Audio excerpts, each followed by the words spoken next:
Hello everyone, आज की इस वीडियो में हम बात करने वाले हैं लाइसोसोमल स्टोरेज डिजीज़ की। तो ये लाइसोसोमल स्टोरेज डिजीज़ में हम ये बात करेंगे कि हमारी बॉडी में जो लाइसोसोम्स होते हैं, तो ये लाइसोसोम्स डिफरेंट टाइप के मेटाबॉलिक वेस्ट का ब्रेक डाउन करते हैं, उनको हाइड्रोलाइज कर देते हैं और हाइड्रोलाइज करके ये बॉडी से इसको रिमूव कर देते हैं। लेकिन इन्हीं एंजाइम के इनहेरिटेड डिसीज़ की वजह से इनकी डिफिशियंसी हो जाती है, जिसकी वजह से ये जो मेटाबॉलिक वेस्ट होते हैं ये बॉडी में एक्युमुलेट होने लगते हैं और इसी कंडीशन को हम बोलते हैं लाइसोसोमल स्टोरेज डिजीज़। तो ये डिफरेंट टाइप की होती हैं और सबका जो है क्लिनिकल फाइंडिंग अलग अलग होती हैं, वो हम देखेंगे। तो सबसे पहले हम देखते हैं कि यहाँ पे देखिए ये कौन कौन से मेटाबॉलिक वेस्ट्स हैं और वो ब्रेक डाउन होकर किस में कन्वर्ट होते हैं और फिर वहाँ पे कौन कौन से एंजाइम्स वर्क करते हैं। उससे हमको आसानी हो जाएगी इनके एंजाइम डिफिशियंसी को समझने में, और कौन सी डिजीज़ किस एंजाइम की डिफिशियंसी से होती है वो हमको पता चल जाएगा। तो देखिए हमारी बॉडी के मेटाबॉलिक प्रोडक्ट्स जो है, देखिए यहाँ से हम शुरू करते हैं। देखिए ये सल्फाटाइड्स है। इस सल्फाटाइड्स ये कन्वर्ट होता है गैलेक्टोसेरिब्रोसाइड में, और ये गैलेक्टोसेरिब्रोसाइड में कन्वर्ट होता है एराइल सल्फेटेज के मदद से।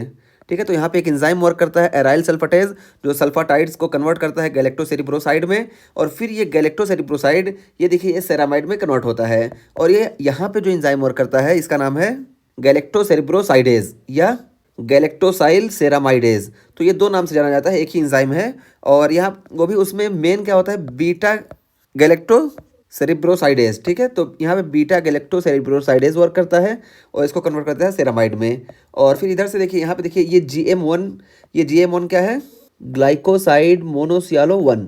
तो ये ग्लाइकोसाइड मोनोसियालो 1 ये देखिए कन्वर्ट होता है ग्लाइकोसाइड मोनोसियालो 2 में, और यहाँ पे जो एंजाइम वर्क करता है इसको हम बोलते हैं बीटा गैलेक्टोसाइडेज। और ये बीटा गैलेक्टोसाइड की मदद से GM2 में कन्वर्ट हो गया। अब GM2 से फिर ये देखिए ये GM3 में कन्वर्ट होगा, जिसको हम बोलते हैं गैंग्लियोसाइड मोनोसियालो 3। तो अब यहाँ पे जो एंजाइम वर्क करता है इसका नाम है हेक्सोसामाइनाइडेज ए। ये एंजाइम यहाँ पे वर्क करता है। ठीक है, तो इसकी मदद से ये GM2 GM3 में कन्वर्ट हो गया, और फिर ये GM3 ये इवेंचुअली कन्वर्ट हो जाता है ग्लूकोसेरिब्रोसाइड में। तो ये ग्लूकोसेरिब्रोसाइड यहाँ आ गया, और उसके बाद फिर ये देखिए ग्लूकोसेरिब्रोसाइड फिर ये कन्वर्ट हो जाता है सेरामाइड में, और यहाँ सेरामाइड में जब कन्वर्ट होता है तो यहाँ पे जो एंजाइम ये वर्क करता है इसका नाम है बीटा ग्लूकोसेरिब्रोसाइडेज। तो ये बीटा ग्लूकोसेरिब्रोसाइडेज ये कन्वर्ट कर देता है ग्लूकोसेरिब्रोसाइड को सेरामाइड में। ठीक है, और इसको एक नाम से हम और जानते हैं बीटा ग्लूकोसाइडेज। तो ये हो गया। और उसके बाद फिर देखिए यहाँ पे सेरामाइड ट्राईहेक्सोसाइड, ये देखिए सेरामाइड ट्राईहेक्सोसाइड ये भी कन्वर्ट हो जाता है ग्लूकोसेरिब्रोसाइड में, और यहाँ पे जो एंजाइम वर्क करता है इसका नाम है अल्फा गैलेक्टोसाइडेज। ठीक है, तो ये अल्फा गैलेक्टोसाइडेज इसको इसमें कन्वर्ट कर देता है। तो देखिए यहाँ पे सेरामाइड इवेंचुअली प्रोडक्ट बन रहा है। और ये देखिए फिर ये सफिंगोमाइलिन ये भी सेरामाइड में कन्वर्ट होता है, और यहाँ पे जो एंजाइम वर्क करता है उसका नाम है सफिंगोमाइलिनेज। तो ये सफिंगोमाइलिन को कन्वर्ट कर देता है सेरामाइड में। तो ये हो गया। इवेंचुअली जो हमारे पास देखिए ये सेरामाइड बन गया, और सेरामाइड ये क्या होता है, सफिंगोसिन और फैटी एसिड ये दोनों से मिलकर ये सेरामाइड बनता है, और ये सेरामाइड आसानी से हमारी बॉडी से रिमूव हो जाता है। ठीक है, तो ये हो गया। अब देखिए यहाँ पे किसी भी एंजाइम की डिफिशियंसी में उसका देखिए ये प्रोडक्ट, मान लो यहाँ पे सफिंगोमाइलिनेज की डिफिशियंसी हो जाती है तो ये देखिए सफिंगोमाइलिन एक्युमुलेट हो जाएगा। मान लो यहाँ पे गैलेक्टोसेरिब्रोसाइडेज की डिफिशियंसी हो जा रही है तो गैलेक्टोसेरिब्रोसाइड हमको यहाँ पे देखने को मिल जाएगा, मतलब एक्युमुलेट हो जाएगा। इसी तरीके से पूरा हमको हर जगह एक्युमुलेशन देखने को मिलेगा। ठीक है, तो हम इसी की बात कर लेते हैं कौन सी एंजाइम की डिफिशियंसी होती है। तो सबसे पहले हम यहाँ पे देखिए ये हमारे पास है GM2, ये GM2 कन्वर्ट होता है GM3 में। तो यहाँ पे जो एंजाइम वर्क करता है हेक्सोसामाइनाइडेज ए, तो इसकी डिफिशियंसी हो गई। तो जब इसकी डिफिशियंसी हो जाएगी तो ये GM2 GM3 में कन्वर्ट नहीं होगा, GM2 बॉडी में एक्युमुलेट होने लगेगा। और जब ये GM2 बॉडी में एक्युमुलेट होने लगेगा तो क्या होगा, हमारी बॉडी में कौन सी डिफिशियंसी होगी, तो वो देखिए यहाँ पे दिखाया गया। देखिए टे-सेक्स डिजीज़, ये टे-सेक्स डिजीज़ हमको देखने को मिलेगा। और ये टे-सेक्स डिजीज़ में हमको फाइंडिंग क्या देखने को मिलेगी, तो देखिए प्रोग्रेसिव न्यूरो डिजनरेशन, तो प्रोग्रेसिव न्यूरो डिजनरेशन देखने को मिलेगा, और डेवलपमेंटल डिले देखने को मिलेगा, हाइपर रिफ्लेक्सिया देखने को मिलेगा, हाइपर एक्यूसिस देखने को मिलेगा, और cherry red spot on macula. तो देखिए मैकुला पे चेरी रेड स्पॉट हमको देखने को मिलेगा। ठीक है, और ये क्यों बनता है, लिपिड एक्युमुलेशन इन गैंग्लियन सेल लेयर। तो जो रेटिना की गैंग्लियन सेल लेयर होती है उसमें लिपिड एक्युमुलेशन होने लगता है। ठीक है, ये हो गया। और लाइसोसोम्स विद अनियन स्किन, तो लाइसोसोम्स विद अनियन स्किन हमको देखने को मिलेंगे, और यहाँ पे हिपैटोस्प्लिनोमेगेली नहीं देखने को मिलेगी। ठीक है, याद रखना है। जबकि निमेनपिक में जो है हिपैटोस्प्लिनोमेगेली हमको देखने को मिलेगी। ठीक है, यहाँ पे देखिए ये है निमेनपिक डिजीज़, यहाँ पे हिपैटोस्प्लिनोमेगेली हमको देखने को मिल रही है। ठीक है, यहाँ पे भी देखिए चेरी रेड स्पॉट देखने को मिल रहा है, लेकिन यहाँ पे हिपैटोस्प्लिनोमेगेली है, जबकि यहाँ पे टेकी सेक्स डिजीज़ में हिपेटोस्प्लीनोमेगेली नहीं होती है, ठीक है। और यहाँ पे कौन से एंजाइम की डिफिशियंसी होगी, तो देखिए वही यहाँ पे बताया गया हेक्सोसामाइनाइडेज ए। तो ये हेक्सोसामाइनाइडेज ए जो है इसकी डिफिशियंसी हुई, जिसकी वजह से क्या GM2 गैंग्लियोसाइड ये एक्युमुलेट होगा। यही हमने यहाँ पे देखा, देखिए यहाँ पे इसकी डिफिशियंसी हुई जिसकी वजह से GM2 गैंग्लियोसाइड ये एक्युमुलेट हो गया। और ये होता क्या है, ऑटोसोमल रेसेसिव है, ठीक है। Autosomal recessive, mostly autosomal recessive है। सिर्फ फेब्री डिजीज जो है ये एक्स लिंक रेसेसिव डिजीज है, बाकी सब ऑटोसोमल रेसेसिव हैं इसमें, सफिंगो लिपिडोसिस में, ठीक है। और उसके बाद फिर हम बात करते हैं फेब्री डिजीज़ की। तो देखिए फेब्री डिजीज़ में कौन सा एंजाइम डिफिशिएंट होगा, तो देखिए अल्फा गैलेक्टोसाइडेज ए। अल्फा गैलेक्टोसाइडेज ए, ये देखिए अल्फा गैलेक्टोसाइडेज ए यहाँ पे वर्क करता है और सेरामाइड ट्राईहेक्सोसाइड को कन्वर्ट कर देता है ग्लूकोसेरिब्रोसाइड में। और जब यहाँ पे इसकी डिफिशियंसी हो जाएगी उसकी वजह से सेरामाइड ट्राईहेक्सोसाइड ये बॉडी में एक्युमुलेट होने लगेगा। तो वही यहाँ पे देखिए दिखाया गया है कि अल्फा गैलेक्टोसाइडेज की डिफिशियंसी हो जाएगी जिसकी वजह से सेरामाइड ट्राईहेक्सोसाइड एक्युमुलेट हो जाएगा, जिसको हम ग्लोबोट्रियोसाइल सेरामाइड भी बोलते हैं, ठीक है। तो अब इसके एक्युमुलेशन की वजह से क्या परेशानी आएगी, तो देखिए फेब्री डिजीज होगा। तो इसमें फाइंडिंग्स क्या होगी, तो देखिए फाइंडिंग्स में अर्ली फाइंडिंग्स भी होती है और लेट फाइंडिंग होती है। तो अर्ली फाइंडिंग में हमको देखने को मिलेगा triad of episodic peripheral neuropathy, और उसके अलावा हमको देखने को मिलेगा एंजियोकेरेटोमास और हाइपोहाइड्रोसिस, ये देखने को मिलेगा। और हाइपोहाइड्रोसिस क्या होता है कि बॉडी का टेम्परेचर जो होगा वो राइज कर जाएगा, स्वेटिंग बॉडी में नहीं होगी। जब बॉडी में स्वेटिंग नहीं होगी टेम्परेचर ऑटोमेटिक राइज हो जाएगा। इसकी वजह से पेशेंट जो है बहुत ज़्यादा हीट महसूस करेगा और अपने आप को पानी में डुबोना चाहेगा, लिम्स को और यहाँ तक कि सर को भी पानी में डुबो देगा, ऐसी कंडीशन आ जाएगी। ये तो अर्ली फाइंडिंग हो गया। और लेट फाइंडिंग में क्या आएगा, तो देखिए लेट प्रोग्रेसिव रीनल फेलियर, तो प्रोग्रेसिव रीनल फेलियर देखने को मिलेगा और कार्डियोवेस्कुलर डिजीज भी देखने को मिलेंगी।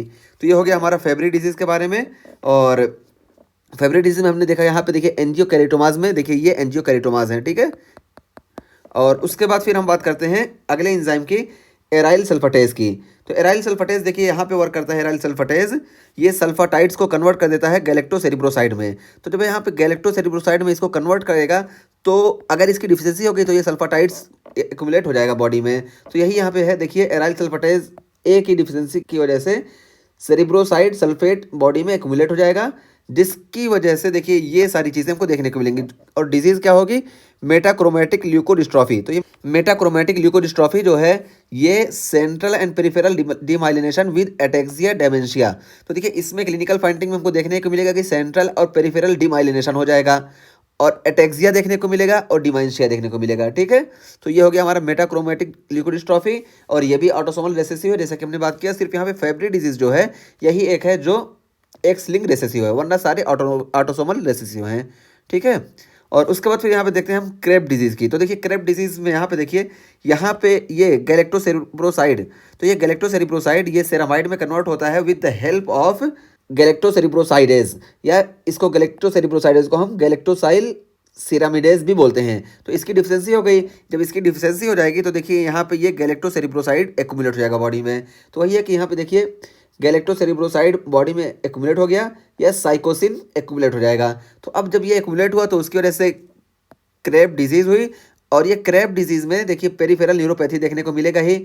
उसके अलावा डिस्ट्रक्शन ऑफ ओलिगोडेंड्रोसाइट्स, तो ये ओलिगोडेंड्रोसाइट्स का डिस्ट्रक्शन हमको देखने को मिलेगा।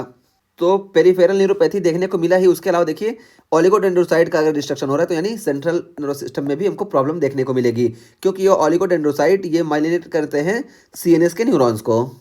और उसके अलावा डेवलपमेंटल डिले देखने को मिलेगा और क्रेनियल नर्व सेकंड एट्रोफी हमको देखने को मिलेगी। तो देखिए ये भी CNS की प्रॉब्लम है। और ग्लोबॉइड सेल्स हमको देखने को मिलेंगे, ठीक है, ये कैरेक्टरिस्टिक है इसका ग्लोबॉइड सेल्स।